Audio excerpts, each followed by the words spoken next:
Heterosexuality and homosexuality. What a topic.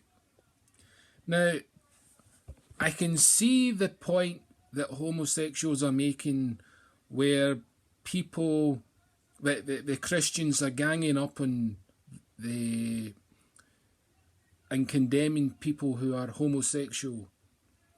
But that is not entirely accurate, because God first condemned heterosexuality with the act of sex. Because unless you understand what a human being is in the eyes of God, you will never understand or grasp sexuality. Because according to Paul, we have a lower nature self and a spiritual self. And all the desires to have sex, and I'm talking about heterosexual relations here, it is wrong. And that is plain for everyone to see.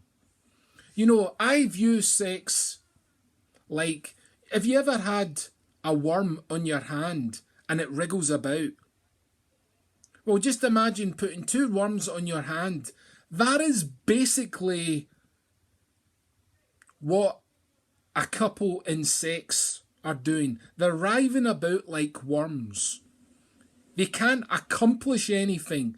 It is a desperate act. There is no chance that they are being one. Because if you were one, being sinless would be easy. Because if you can conquer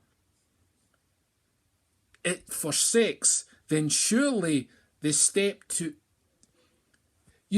people say, oh, we are one when we have a sex. But that's what God wants, a oneness with his creation. I'm not talking about the physical act. I'm talking about the connection, the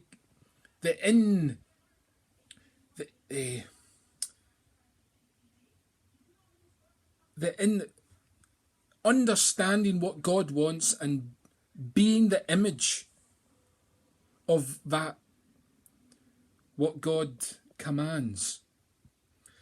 And this is the thing that the problem of sex does. It's got nothing to do with sexuality. It is to do with satisfying the demands of the body over the spirit. We have to learn to separate two issues. Satisfying the desires of the flesh or obeying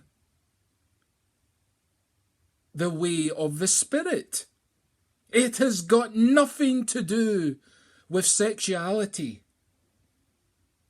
It is your emotions, it is your feelings, it is your desires that are causing the conflict.